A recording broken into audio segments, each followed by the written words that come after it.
Hello class, this is Gilberto Fonseca, your TA. Today I will be talking about the reaction of cyclohexanol to cyclohexene via elimination. The mechanism is E1, as you probably have already read on your textbook. First step of the reaction is similar to the first step of the SN1 reaction of terbutyl alcohol to terbutyl chloride. If you don't remember this reaction, make sure that you revisit that reaction.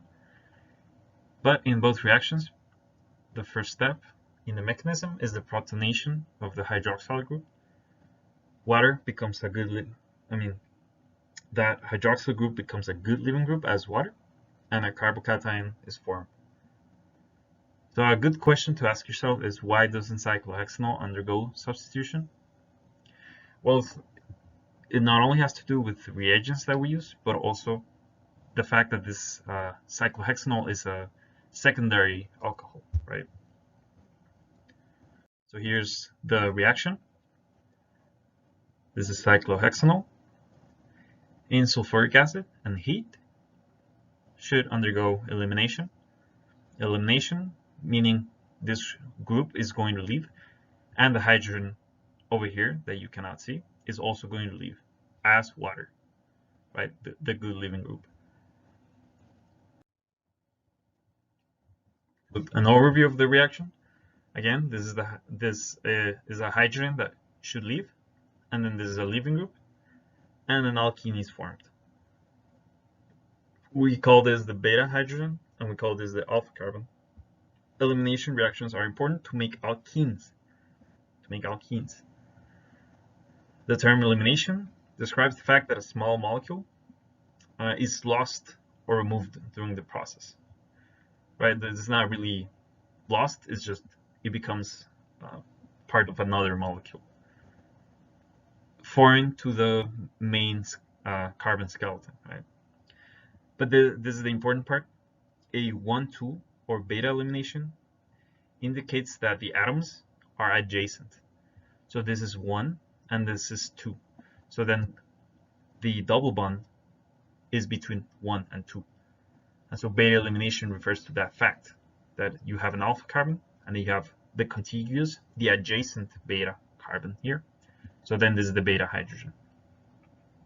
In an elimination reaction, a pi bond is formed. So in an alkane, you have no pi bonds, so you only have sp3 hybridization. And then in an alkene, you have one pi bond, so you have one sigma bond and one pi bond between the carbons, so you have sp2 hybridization. For an alkyne, you have one sigma bond and two pi bonds, so you have an sp hybridization. So back to the kinetics of the E1 reaction. Again, you have OH, you have H, and it's going to leave as water, thanks to the protonation delivered by the acid. If you remember, in the other reaction, you had water act as some sort of protonating agent, but now you have an acid. So logically, you would infer that the mechanism will be different, but the reaction order is actually going to be the same. It's going to be 1. In E1 reactions, the rate of the reaction is only proportional to the substrate. It's independent of the concentration of the nucleophile. And so it has a unimolecular reaction order. So it's just 1. And formally, we know this reaction as the acid catalyzed dehydration of alcohol to alkene via the E1 mechanism. Onto the mechanism. So you're going to have your acid, and those electrons on the hydroxyl group are going to want to hang around the proton, so they're going to attack it. They're going to attack the acid, and therefore the hydrogen is going to get attached to the hydroxyl, and you're going to have water. Then water, since the formal charge is positive, the electrons are going to be taken away from the carbon structure, and you're going to have a good leaving group, which is going to leave as water. So then you have a secondary carbocation. Secondary carbocation is unstable, and since there's hydrogens around it, and you have the conjugate base of that strong acid that you used, that strong base wants to reform itself and become acid once again. So then it's going, the electrons around, for example, sulfur, are going to pluck away one of these hydrogens, and the electrons making that bond from here are going to become pi electrons. So then you're going to have cyclohexene. So then that's called the deprotonation of a hydrogen to form this double bond. Simple as that. So the procedure: you start with a round bottom flask, 25 ml, and you put 5 ml of water. Depending on what you're using, you want to already clamp it. You want to hold it steady. And in this case, it's better to have it steady because you're going to be adding sulfuric acid. So you want to minimize the chance of spilling, or you using your hands to hold the round bottom flask, of course, because concentrated sulfuric acid is extremely corrosive. Always keep this in mind, this fact: do not add water to acid. Adding too much water to acid leads to heat formation and possibly explosions. So after you added sulfuric acid, you unclamp the flask and you swirl, but you hold the flask by the clamp, okay, and then you reclamp. This is to keep the flask as far away from you as possible, so even if you have spills, there's a lower chance that any of the solution gets on you. And it's also because of this that the mixing in step 3 will get hot. So depending on how concentrated your acid is, maybe you're swirling it and you find out that it's getting really hot. So then it burns your hand and you drop it, right? So then that's another reason why you hold by the clamp. Then you cool the above acid water mixture to 20 or 25 degrees Celsius. So you could just allow it to cool down. And then you add cyclohexanol. You add 3.2 ml of cyclohexanol to measure the weight. You can do it in the balance. And then you add boiling chips. Could be 2, could be 3. Then you assemble onto this flask the distillation apparatus that I'm going to show you. And please always compare all of these to your textbook. This is the azeotropic distillation assembly. So it's a little bit more complex than normal distillation. You have a thermometer, you have the adapter, you have a stopper, you have the distillation head that will connect to the condenser. You have a vacuum adapter, which is really for the collection test tube, and this one's being cooled on ice. You have the round bottom flask that you used, and this is the Claisen adapter.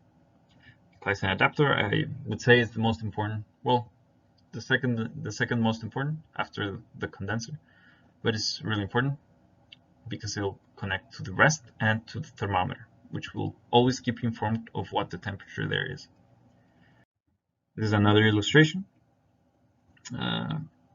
Remember the water, it should go from the lower one to the upper side to always make sure that it fills the whole chamber. 3 boiling chips, and you distill. You're the one responsible for the temperature, and you do so until the reaction turns black. The remaining solution turns black. This usually tells you that the reaction is done for this particular case. After you add the boiling chips, you heat the 25 ml flask gently to promote distillation. So you're going to see some bubbling, some vapors coming out of the solution. You continue heating until it just turns black and the fumes start evolving. And according to the procedure, you should collect 3 ml of distillate in the test tube. You should have 2 layers remaining. The upper layer should be cyclohexene, and the lower one should be water. And then with a pasteur pipette, you're going to remove the aqueous layer. So now the procedure is going to become similar to an extraction procedure. You're going to wash your solution, the one that you got. And this just shows you how to do it. You want to collect this lower aqueous water, and the upper cyclohexene layer is this one, and it's less dense than water. After you've done that, you add 10% of sodium carbonate. You might need more, you might need less, and this is to neutralize the traces of acid. So again, you're performing now a mini extraction, right? You may get some foaming, some bubbling. So again, using the pipette, you wash the cyclohexene with the aqueous sodium carbonate solution.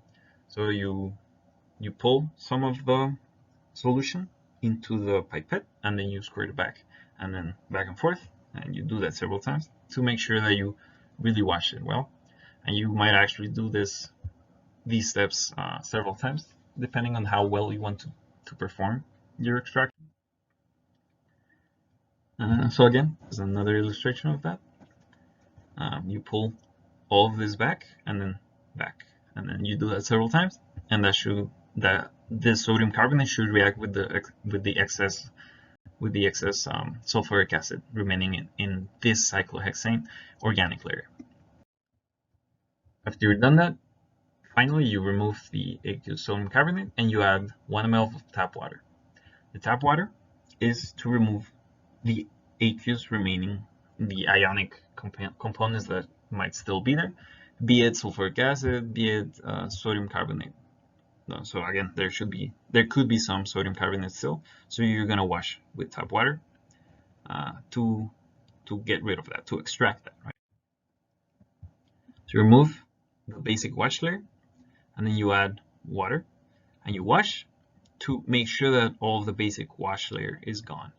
So you use again that squaring technique, where you pull the liquid in and you pull it back out. Finally, you remove the water layer because you don't really care about the water.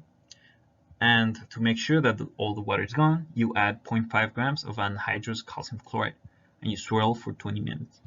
So this anhydrous, and the keyword is anhydrous, calcium chloride is going to dry your solution so that to make sure that there's no water anymore.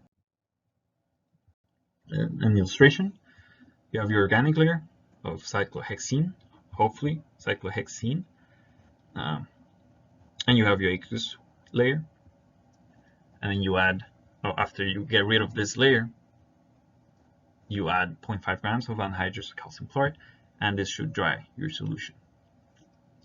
10-20 minutes, swirling occasionally. The more you swirl, the better.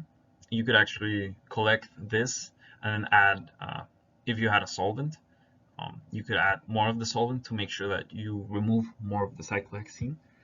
You could, for example, investigate what is cyclohexene soluble in that cyclohexanol is not soluble in. Probably a less polar solvent, so that solvent can pick up more of the cyclohexene and leave here the cyclohexanol that did not react, that did not go to completion, right? So you should always be thinking about these things. Some more, you may or may not need to distill at this point. Again, that could be because you have cyclohexanol that is unreacted, but depending on the yield of the reaction, you might not have to worry about this. If you do want to do this, if you have to do this, you undertake short path distillation, is the simpler one, no condenser. And then if not, you just transfer the dry cyclohexene to a clean dry test tube. Depending on how you plan to weight it, you could weight the dry test tube first and then put the cyclohexene there, and then weight the test tube with the cyclohexene. There's several ways to do it, right? Simple distillation. Here you collect, and that's it. You have done this before. Testing for unsaturation. So how do you make sure, this is kind of old school, but how do you make sure that you have the compound that you want how do you test that the reaction was successful? Saturation basically means double bond, and so this compound that you made has a double bond, and the reacting or the starting material does not. So you can actually test for the saturation using a potassium permanganate test. And it's pretty much when you have the purple color in your solution, when you put potassium permanganate, you have the mini reaction here. Cyclohexene, potassium permanganate, and it leads to this manganese compound. And you have, so basically potassium permanganate is going to add 2 hydroxyl groups. So it's going to go from purple color to a brown precipitate. If the solution is dilute, then it's just going to be potassium permanganate. But there's another test, which is the bromine carbon tetrachloride test, and it leads to a loss of red or brown bromine color, which means that there's unsaturation. So again, the mini reaction is cyclohexene and bromide, and you get a racemic 1,2 dibromocyclohexane. So you can think of these as the opposite of elimination reactions. You're going to be adding hydroxyl groups here. Here you're going to be adding bromine. So you're going to have 1,2 dibromo, 1,2 dihydroxy. So maybe from the book you've read addition reactions. So then what's the opposite of an elimination reaction? Well, it's just an addition reaction, right? And this is how they look like. You have your reaction, and it's from cyclohexanol to cyclohexene, and you can test.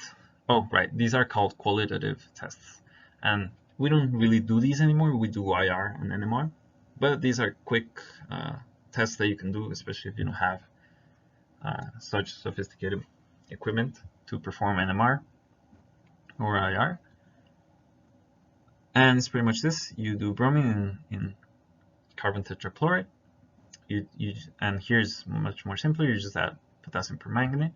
This is the dihydroxyl group, and this is dibromate compound.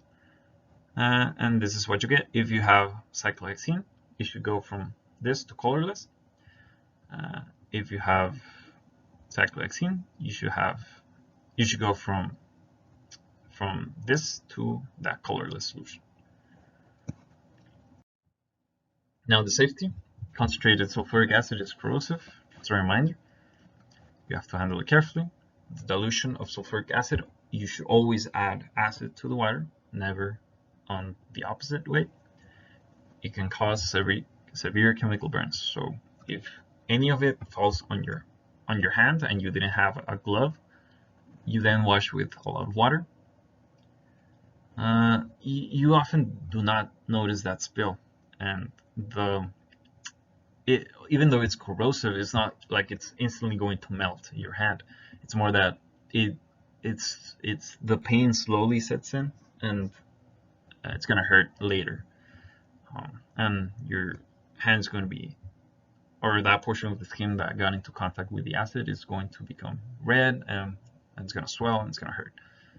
So you always have to be aware of all the kinds of situations that can arise in a laboratory. Also, using sulfuric acid produces volatile SO3, which can produce tiny droplets of H2SO4 on clothing.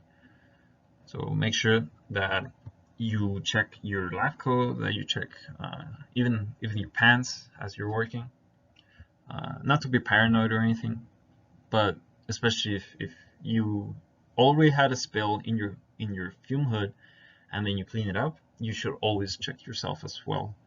Check your clothes to make sure that you don't have any H2SO4 on you. Another danger is from cyclohexene, which is flammable and volatile. So you should be working in the fume hood. Take measure to minimize fire hazards and loss by evaporation. So you should be working quickly. Bromide is an extremely hazardous reagent, which is why I don't think we use this anymore in teaching labs, because it can cause severe rapid chemical burns and eye damage, and it's extremely volatile. And that is not to say that it also is a biological hazard. And then potassium permanganate is a powerful oxidizing agent. I actually have not used potassium permanganate, but I know it can be dangerous as well. For your analysis, you weigh your sample, you calculate percent yield, and then you do melting point calculation. And if possible, which is the more modern way, is to perform IR and NMR, especially NMR, which is the more useful nowadays. And in the next lab, I think NMR is coming up. So there you go. And that's it for me. I hope you learned something, and take care. Bye-bye.